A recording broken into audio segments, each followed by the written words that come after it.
Hey everybody, and welcome to this MONIN Masterclass. Today we're going to be focusing on the journey of delicious things. So it's going to be a field to cup or a field to bottle masterclass, focusing on coffee and then how it interacts with the amazing MONIN products. So today I'm joined by Lee Hyde.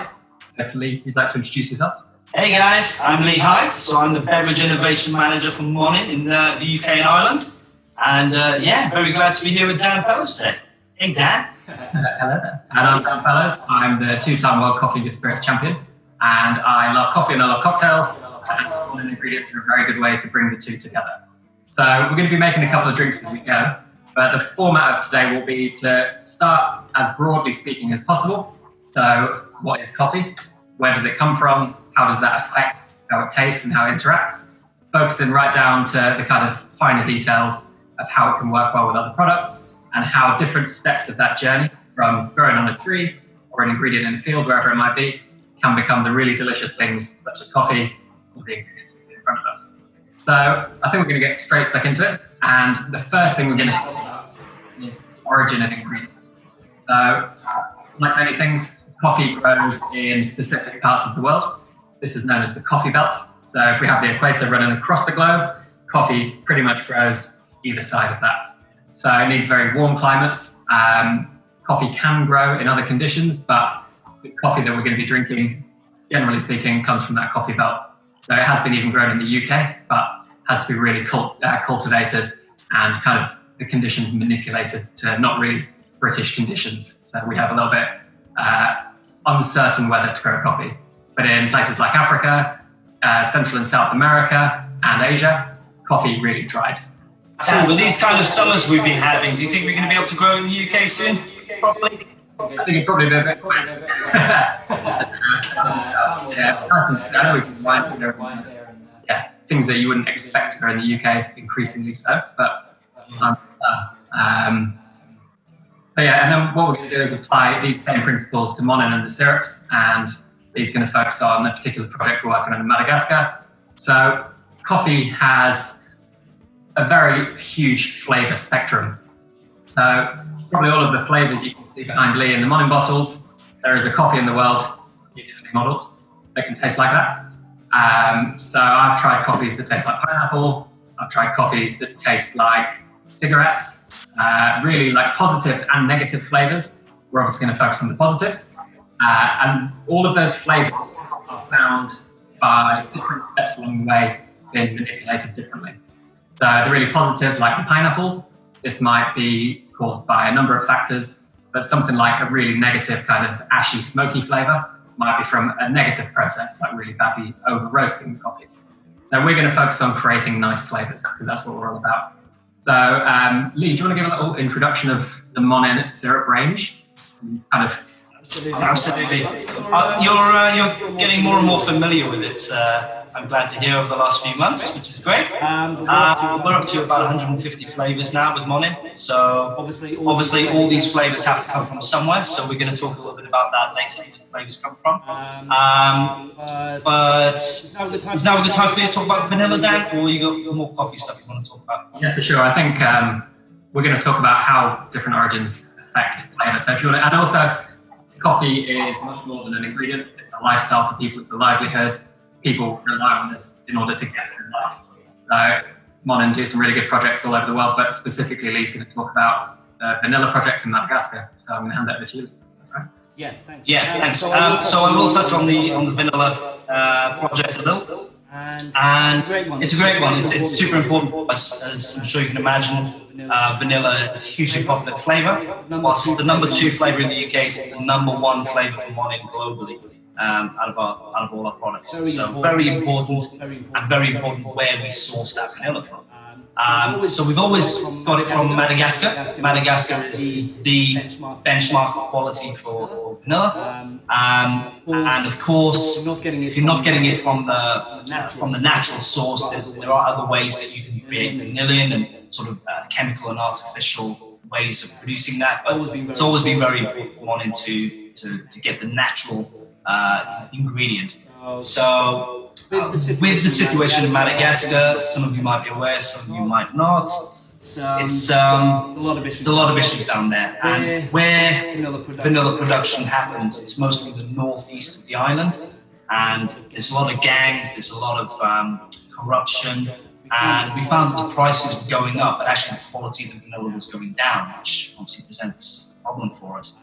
But we're in the middle of setting up a sort of joint organization over there with a lot of the local suppliers and producers of vanilla, and we've moved out of that problematic area and moved down more towards the west coast of Madagascar. So MONIN has set up a place there, and working very closely with the locals to get that consistent and that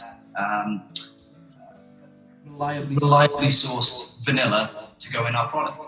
I got to be honest, even though MONIN have always sought out the best places to get their ingredients, their raw ingredients for the product, never really shouted about the barrier. But as of very recently, we've now started putting Madagascar on the front label of the bottle. I don't know if you can see that there, guys. I can see that.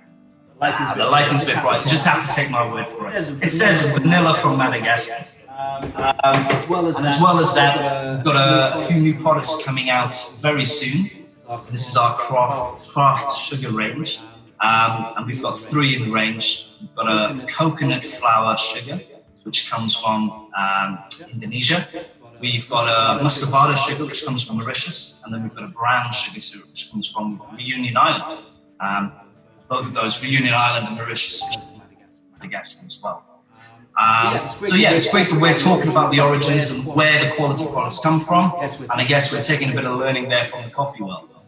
Yeah, for sure. I think there's something you said is really interesting. Like, you have these famous parts of the world which are recognised for quality, but actually probably their next door neighbour gets paid half the price because it doesn't have the famous name attached to it. Made me think of Ethiopia, which is famously kind of the home of coffee. You've got the famous Yogashef region, you've got Sidamo region. But actually, there are lots of parts of Ethiopia where they grow great coffee, but maybe because it doesn't have that historical lineage, maybe that it doesn't get paid maybe the same amount. So there's a region called Jimma, which I think is a really developing part of Ethiopia. And yeah, different parts of the world will yield different flavours because of a number of factors. So if we think, very broadly speaking, Central America, you're going to get quite a lot of their kind of fruitier flavours in there because the way they process coffee, they do a lot of natural processing where the coffee is dried in the coffee cherry, which we'll talk about later. But also it's quite a developed part of the world, so they have really good quality processing mills, really good kind of socio-economic systems in place, so it's not as difficult to move coffee from A to B and keep it stable and safe in the process. Whereas in parts of Africa, they have real challenges. So if you think taking coffee from the top of a mountain, maybe like 2,000 meters above sea level, down to a mill, this is challenging if there's no road. So the time increases, the temperature is obviously high. A lot of coffee farms have problems with kind of moving coffee from A to B. So all of these factors really play into how the coffee will behave and how it's eventually going to taste. So if we take somewhere like Brazil is a really famous coffee origin. It's one of the biggest origins in the world. Coffee from Brazil historically has been chocolatey, been kind of nutty. We work really well with the vanilla flavors you're working with there, Lee. But then now they're trying to really reinvent what Brazilian coffee can be. So there's a lot of places doing experimental processing methods, people really focusing on quality over yield. And something that they do now, rather than having a big machine, essentially shakes the tree so all of the coffee cherries fall off. Now they have picking ripe cherries, leaving underripe and overripe cherries on the tree, just to improve quality. So all of these factors impact coffee, how it tastes, and I think people like MONIN, people like specialty coffee roasters coming in and investing in these places because it's in their interest to have good quality as well, is going to have such a huge impact on the farmers' lives and also the quality of their coffee and the products they make. So there's like a lot of examples out there.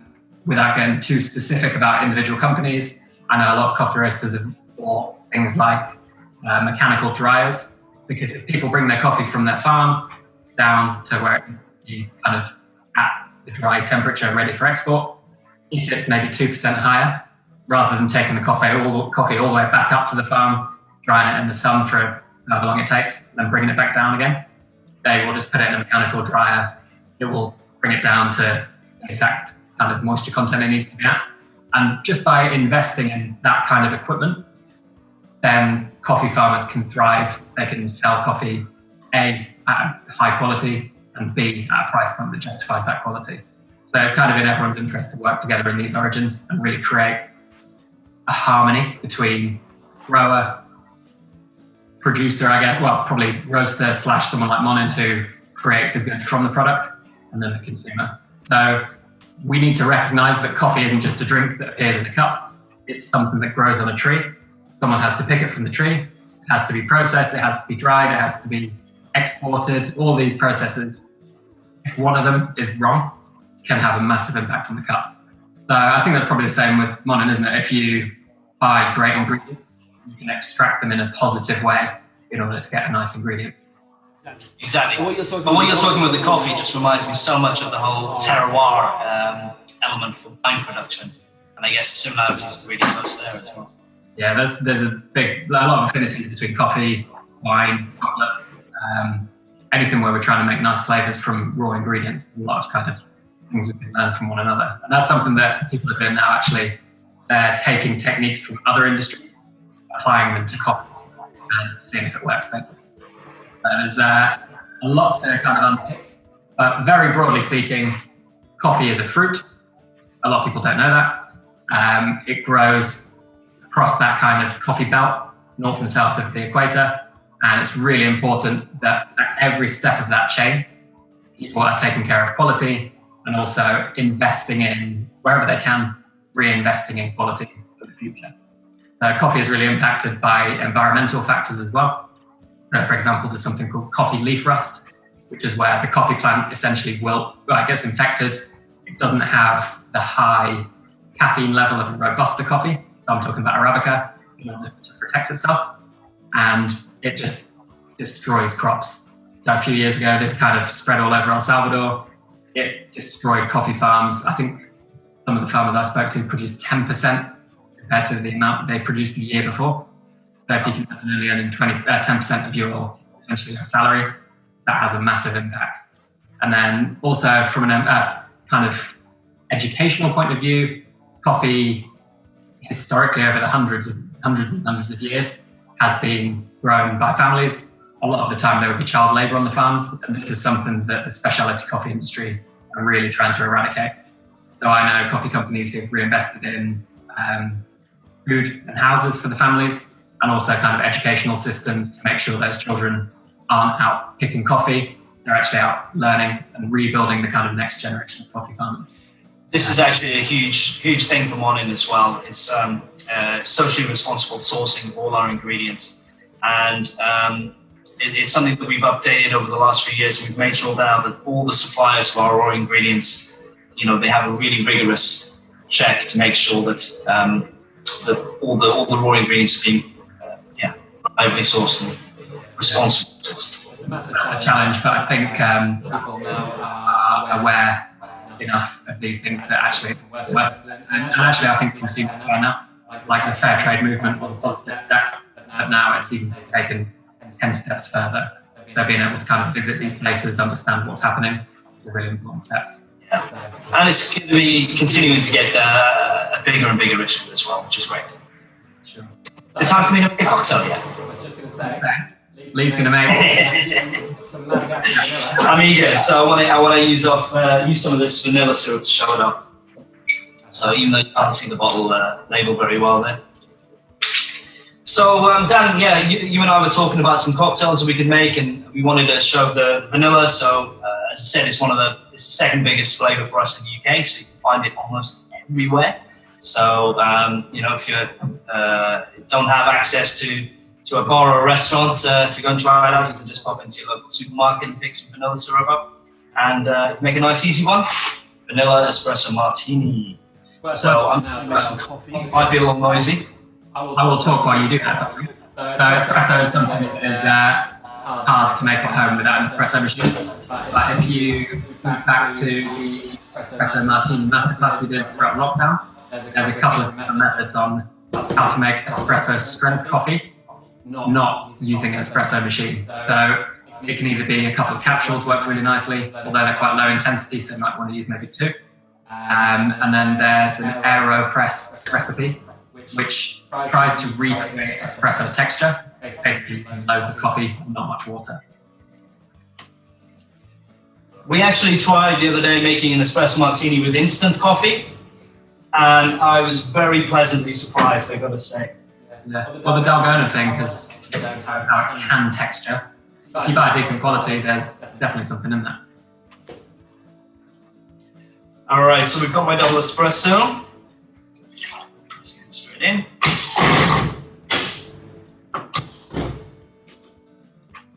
A little bit of MONIN syrup. I'm going to use 20 mils. So when I'm making espresso martinis, I tend to, depending on if I'm doing a flavored one, I'll skip out on the coffee liqueur. Because you don't want to put a coffee liqueur and a syrup in, 2 elements of sweetness, whereas you've already got plenty of coffee flavor coming through from the espresso. So we've got the vanilla in there. We're going to put our vodka. So I'll give you the measurements. We're doing a double espresso, 50 mils of vodka, and 20 mils of syrup. Nice and easy, 3 ingredients. And we're going to shake it up. Slightly off screen here.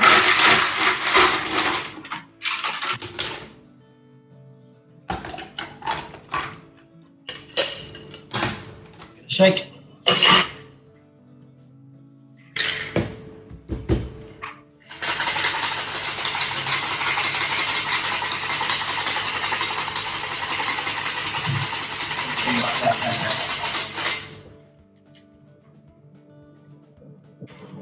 That's one of the biggest things I miss about going to a bar, just the sound of shaking cocktails.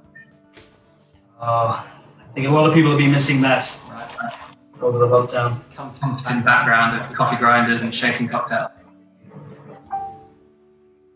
All right, so now we're pouring it out, double straining. Just making sure we get those little shards of ice kept out of the drink, keep it nice and smooth. And it doesn't even need a garnish, it's beautiful enough. Beautiful. Vanilla espresso martini. Which I'm going to drink. Yes, enjoy it. Beautiful. So, if people are making that, obviously people can change the coffee for different countries of origin. Different coffees will have different characteristics, right? Exactly, yeah. And as you said, there's quite a few varietals out there that work really well with that. They have those sort of vanilla notes in them, so the vanilla syrup's really going to complement them well. But at the same time, something that's got more sort of pineapple-y or exotic fruit flavors coming through is going to be a nice twist as well. I guess you could use the template and switch up the spirit as well. Switch up the syrup. Absolutely, yeah. So I mean, obviously vodka's the classic one, but it's such a great format, the espresso martini, and yeah, it works really well with dark spirits as well. Rum, spice rum works nice too. Drink that works with almost every spirit. Yeah, I could just reel off a list of every spirit, and it's going to work. The only one I is maybe. I've made it with like an aged gin before. That's quite nice. Yes. Gin for an espresso martini, probably my least favourite one, but can still work. It takes a bit more work, I think.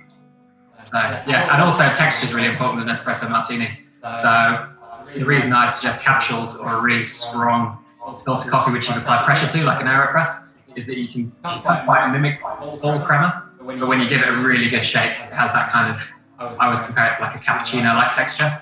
So you want that, sort of velvety smooth. Yeah. A little milk. There's a reason why it's one of the most popular cocktails in the world. So true. Yeah. Good drink to start your evening. Good drink to end your evening. Yeah. I'm joking. I've plenty of competitions where I've drink alcohol in the morning, and I would not be very responsible. But no, it's a delicious drink.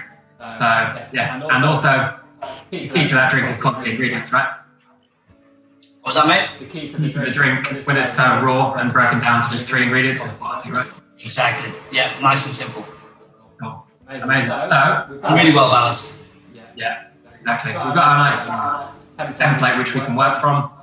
Now we understand coffee can grow all over the world with different results, but probably the biggest factor I would say that affects the general flavour profile of a coffee is the way it's processed.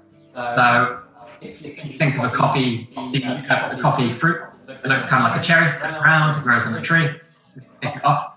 People don't associate something that looks like a cherry with coffee beans, roasted coffee beans, and a cup of coffee. So I think we really need to understand that actually coffee as a fruit needs to be treated in a very kind of careful way in order to highlight the positive flavours and really make sure that it's presented in the best possible way it can. So when it comes to coffee processing, as you can see on the screen now, there is coffee fruit. And it has a number of layers as you get closer and closer to the two coffee beans, face to face like this. So if you ever wondered why coffee beans have a flat surface, it's because two of them grow inside the coffee cherry, unless you get something called a peaberry where you just get a single one which is more round. And then around that you have kind of, we have the different layers of sugariness and then the outside which is the kind of coffee fruit. If you leave the whole fruit intact and then you leave this to dry out in the sun, think about all of those kind of fruity flavours that are going to permeate into the coffee beans way within. So this is called natural processing. This is like the Marmite of coffee processing methods. I absolutely love naturally processed coffees. Some people absolutely hate them because it's unfamiliar. This process gives really fruity flavours, really good body because you've got all that sugar, all that fruit on the outside. Some kind of slightly tannic notes sometimes because you've got the fruit skin as well.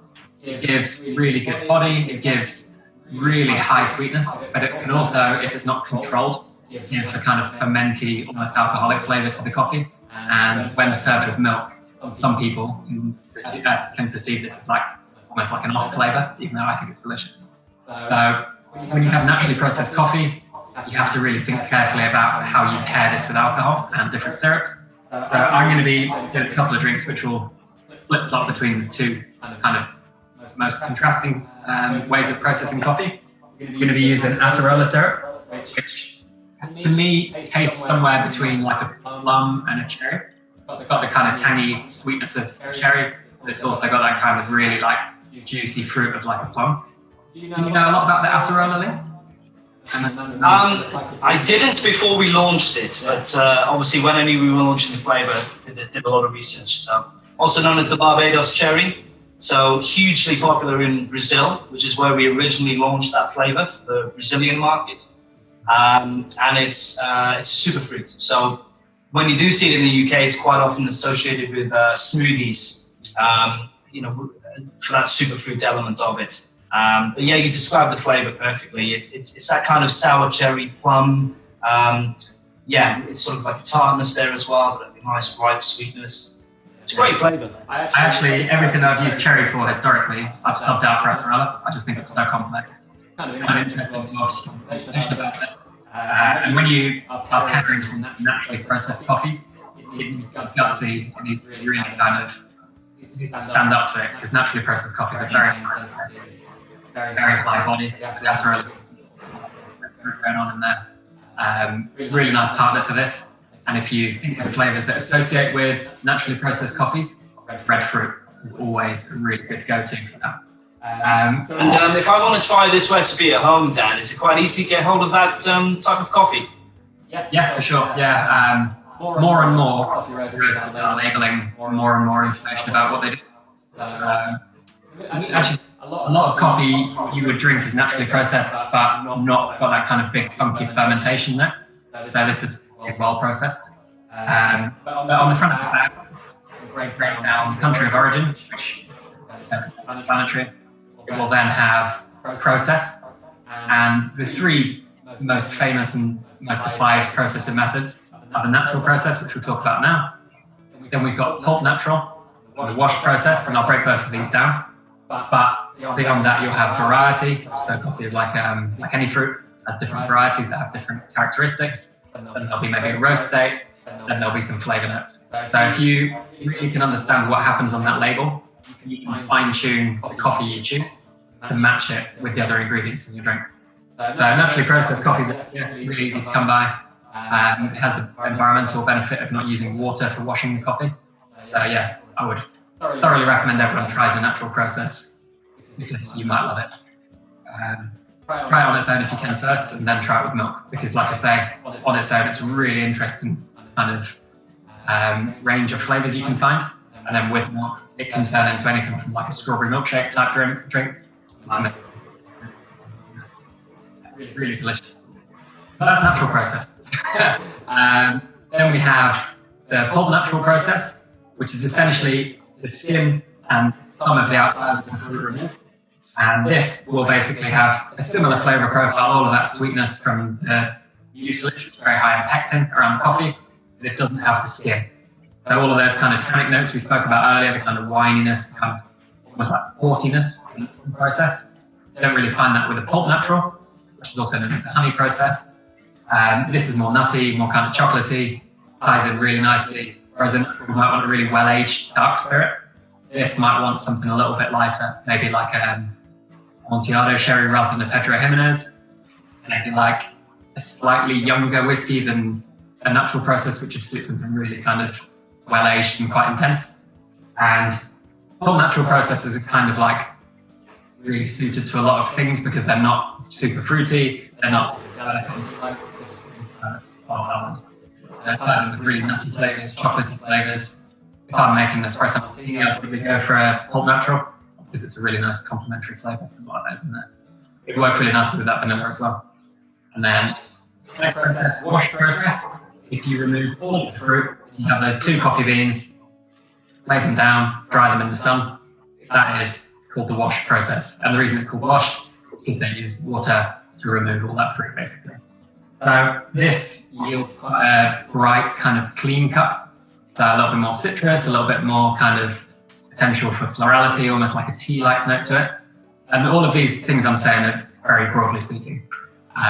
There's huge diversity within all the categories, but these are kind of core characteristics. So with this, I'm going to be pairing it with elderflower, the kind of slight acidity of elderflower, but obviously the floral notes are the key thing there. So natural process and wash process completely opposed. Pulp natural kind of sits in the middle, and then around this there are hundreds of experimental processes within those very broad confines. So I'm going to make 2 drinks. One which will celebrate everything about naturally processed coffee, and one that's taken inspiration from washed coffee. And it's going to be a very broad, old-fashioned style, I guess. And I'm going to be using coffee ice as the kind of coffee element of the drink. So we'll be drinking 2 very different old-fashions. As you get further through the drink, coffee will kind of come up and up and up and up. And then by the end of the drink, we'll really taste the coffee. So I'm going to make these now, and I'll be back in a second. So for the 2 demos, I'm going to be making 2 old-fashions, which actually use exactly the same template, but have very different flavour profiles inspired by those 2 different processing methods. So on the left, we've got the natural process inspired old-fashioned. And on the right, we've got the washed process inspired old-fashioned. So recipes are going to be 10 mils of syrup, 50 mils of whiskey, and then 3 dashes of bitters with a different citrus fruit garnish. And as I said before, I've got the different coffees, which are actually frozen into ice cubes. So they were both made using the same cold brewing method, 1 part coffee to 10 parts water, in cold water for, I think it was about 12 and a half hours in the end, dependent on your grind size, strain it all off, and then actually just froze it over. So it's a long-winded process, but then you have coffee ready to go in your freezer at all times. And as the drink kind of dilutes, you just get more of that delicious coffee flavour coming through. So for the natural process inspired old-fashioned, we'll start with 10 mils of that Acerola syrup, bringing out all those really delicious kind of red fruit, thick, sticky notes from the natural process, all those kind of fruit flavours. We go 50 mils of bourbon, because I want something really gutsy, really kind of intense. You do need a bit of sweetness to kind of complement the sweetness of the whiskey, of the coffee rather. I'm going Buffalo Trace for anything with a good body, work really nicely here. Then, as I said, you need big flavours. I'm going to go for classic Angostura bitters, 3 dashes. You don't want to go too heavy on the bitters because you've got a little bit of bitterness from the coffee coming through. And then we've got the coffee ice in there as well. So these are really big, bold flavours. And then for the washed inspired old fashions, complete opposite side of the spectrum. So with the 10 mils of syrup, I've gone for elderflower, really fresh, really floral, really fragrant. Put that in. Oh, so good. This is such a good syrup. Very hard to extract flavours from elderflower in your own home. So actually this is such a good tool, which I use all the time. In terms of the whiskey, I've deviated from bourbon and I've gone for a Japanese whiskey, which is the cheetah. This is kind of very delicate, really kind of, it's got a little bit of vanilla, but it's also got like a jasmine kind of floral note in there as well. 50 mils. This will tie into those more delicate notes in the coffee without being overpowered. For the bitters, I'm going to go with orange bitters, really kind of citrus notes. Again, 3 dashes. And then we've got the coffee in each of these. I've just built these in the frozen glass with the ice already in there. Give them a little stir down. You don't actually want to stir the drink too much because you want it to kind of show the flavours before the coffee starts to dilute too much. Probably. Was that a telescopic glass spoon you have? Sorry, Lee, what's that? Wow. Right. I need to get one of those.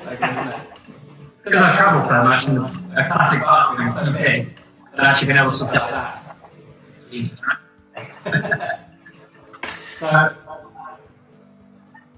aroma-wise, funnily enough, but it has fundamentally quite similar ingredients.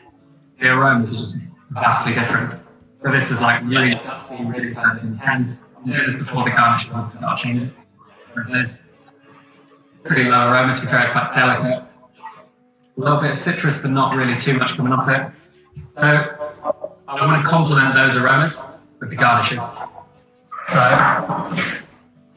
with the natural process, I'm going for orange. I'm not going to go for a zest, I'm going to go for a slice because I want some of the kind of pulpiness to come through, a little bit of the juiciness. Even just kind of squeeze that in. That's going to complement really nicely. And then on the other hand, with the wash process, I'm going to go for lemon zest. So a little bit fresher, a little bit lighter, really distinctive aroma. If I were to squeeze lemon juice into the drink, it would be far too acidic, really fair balance. Very nice aroma. So there we have a naturally processed coffee-inspired old-fashioned and a washed process inspired old-fashioned. I'm going to start with. I'm very upset. I can't be there to try them with you. Through the screen? I wish. See you next time. So they're so really simple. I'm going to start with the wash because I think it's going to be more delicate, maybe overpowered by the natural. Yeah. Yeah, it barely tastes like an old-fashioned. It's so kind of floral, really vibrant. Comes through as like a lemon chocolate almost. I think because the coffee's in there, but not super melted yet. It's quite delicate. As that melts, you'll have to get more of the kind of chocolatey notes coming through. So nice. I could drink the whole thing within about 2 minutes, but I need to wait so that the coffee melts. And then the natural, it smells like completely different. It's got like a woodiness, like a leatheriness almost. So good. If I say so myself. Quality of the ingredients are key. What you can do, like Lee's Espresso Martini, follow the template, you can make a huge spectrum of different flavoured old fashions using very simple ingredients. So fundamentally, similar ingredients, completely different characteristics. And I think that's probably true of a lot of pretty much all coffees. They all have slightly different flavour profiles. Same with the syrups. What happens from top to bottom really affects how it comes across. And with two syrups like Acerola and Elderflower, an Acerola fruit and an Elderflower are quite differently. Would they be like, how would you get from ingredient to bottle to really pull out those flavours? So much like coffee, there's different processing techniques and different ways to extract those flavours. The same technique doesn't work right across the board for all the flavours. So we're actually going to be doing a detailed sort of masterclass on sugar production coming up in the next few weeks. So a little teaser for you there. We're going to go into that in a lot more detail, but just as sort of top line info on that. So some of the methods we would use: extraction and infusion. So that's just infusing something in water or another liquid. So much like brewing tea, that's one way of extracting flavor. Another would be distillation. So much in the same way as gin producers distill their spirit with all their botanicals. We use the same sort of method, but of course then the alcohol is completely extracted and we just use the sort of core flavor that's left behind. We even have a technique which is quite revolutionary in the drinks world. We're one of the sort of first to use it. Even though it's quite a common technique in the perfume world and quite an expensive technique, it's called Supercritical Co2 Extraction. So I won't go into the huge sort of details of the science of it, but basically it involves reducing carbon dioxide to a state between a gas and a liquid. And when you pass that through your raw material, and this works great for spices and peppers and that kind of thing, you're going to get much more authentic flavor coming through at the end of it. Sometimes we use a combination of all of those. And one of the things I was telling you, Dan, the other day, which it sort of blew my mind when I first heard about it, is how we use mass spectrometry to essentially recreate flavors. So something like a strawberry is a great example. It's a flavor we're all very familiar with. We see it everywhere. We all know what it's like to bite into a nice juicy strawberry. But trying to recreate that flavor from strawberry into a syrup or a liqueur or a spirit is very difficult. It's very difficult to get that authentic flavor. So what we would do is run it through a mass spectrometer, and that will break down all the different molecules and compounds within the strawberry, and it will show us the key molecules in there that are sort of the key building blocks of the flavor. And we can extract those from other natural sources. So for instance, this one spike might be much easier to get from pineapple. This other spike might be much easier to get from kiwi. So we would take those individual spikes of the flavor from pineapple, from the kiwi, from wherever else, blend them together, and you've got strawberry. So even though it's sort of a lab process, it's done with all natural ingredients to recreate that flavor. So good. And we're going to be going into this in a lot more detail in our masterclass. So hopefully, everyone can. Yeah, that's actually coffee, strawberry and pineapple are really close. Like a lot of coffees that people think taste like strawberry, others will taste like pineapple, and vice versa. Which, and it's the reason why a lot of things that you wouldn't normally associate with each other pair really well. So I know that Heston Blumenthal and a lot of those really high-end Michelin star chefs, they play around with this sort of flavor matching. So caviar and white chocolate's a great example. The reason they work is they share similar flavor compounds. Yeah, that's... There we go. Fascinating things that we do at MONIN. Yeah, exactly. But they're all good pairs for like cocktail ingredients, specifically for coffee. So it's nice to work with good ingredients. I think that's fundamentally the case across the whole coffee tea industry, isn't it? Yeah, and I've got to reiterate, it's such a huge part of what we do. Quality is paramount. And Olivier Monin, he's third generation, he's still the president of the company, family owned.